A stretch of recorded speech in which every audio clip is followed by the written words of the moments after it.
Hello, and welcome to another episode of Better Late Than Never, a series where I play old games that I never got around to playing and talk about what we can learn from them today. In the last episode, we talked about Final Fantasy VII, and I started drawing these connections between all of the RPGs we've done for this series so far. And I wanted to follow that train of thought a little bit further, so this time, we're looking at Super Mario RPG, Legend of the Seven Stars. Now, I went into this game with one question, really, and that was, does this fit into that shared RPG language we talked about last time, or is it kind of its own thing? And, hey, let's find out. Here are my three biggest takeaways from Mario RPG. Number one, the Mario universe is kind of underutilized. Okay, yeah, we'll get back to that wider RPG point in a second, but I wanted to revisit Super Paper Mario real quick. Back in the episode on that game, I noted how unique the game's world and characters were, to the point where I said that it maybe should have been its own IP. That's because for the last decade, I felt like Mario games have really underachieved when it comes to world building. The series hit a kind of comfort zone where nearly every enemy was recycled from an old game, and the levels looked pretty recognizable as areas from the Mushroom Kingdom. But there's so much more to Mario's universe, and that's so apparent here. Characters like Geno and Mallow help build this wider mythology in the Mario universe.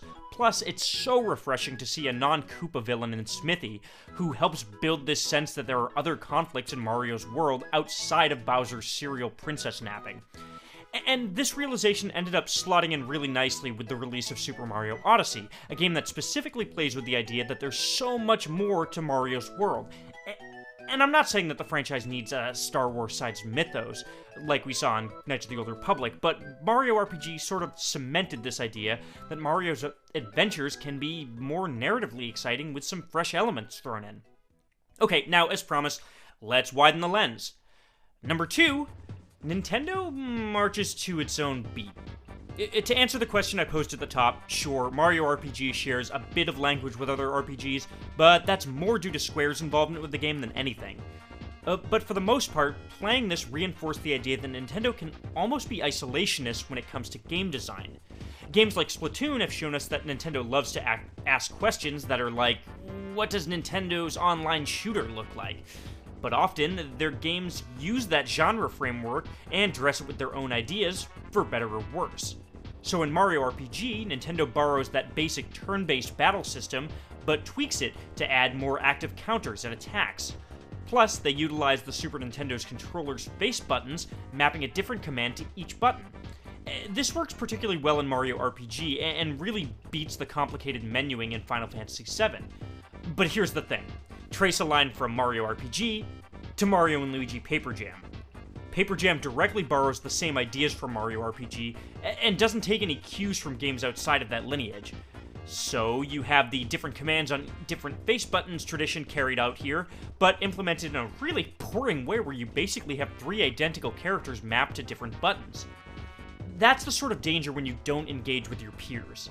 Nintendo often removes itself from that ongoing conversation between games, leading to recycled ideas that can grow stale over time. I mean, if Star Fox Zero had taken a cue from any space shooter other than Star Fox, maybe it could have reinvented that series. Anyway, sorry, let me get back on track, because I do have one more general RPG thought here, and that's that.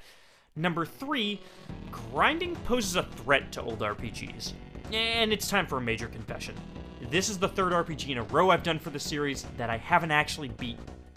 With both Mario RPG and Final Fantasy VII, I got to the final boss and was simply too underleveled to win. With Knights of the Old Republic, I hit that wall even sooner than that. In each game, I was faced with a decision. Do I go and grind for hours just so I can progress through the game? With games, there's a gentle art to guiding a player through the experience. The challenges you face gradually build, and your skills and tools rise to match it. But I'm finding that a lot of older RPGs don't do a great job at that. I stopped several times to grind in Mario RPG and made sure to defeat as many enemies as I could, and I still just wasn't high level enough to stand a chance at the end. Now, I could have backtracked and grinded, another 2 or 3 levels out, but is that slow and tedious process really worth it? And I worry that that's something that's going to make these games more and more inaccessible over time. Modern RPGs often do a much better job at guiding the player and minimizing that grind. If a new RPG enthusiast gets used to that and goes back to play these seminal RPGs, will they have the patience for that experience? Especially when you can just go back and watch games ending on YouTube like I did with Mario RPG? If nothing else, I think this just goes to further emphasize how important it is for games to iterate on one another. The end result is that we get rewarded with better games. Though, hey, all things considered, Mario RPG is pretty great. And now, I've got more RPGs and other genres to tackle still, so what game do you want to see me play next? Take a look at the list in the description and let me know in the comments. Now, if you'll excuse me, I got some more Mario Odyssey to play. Peace.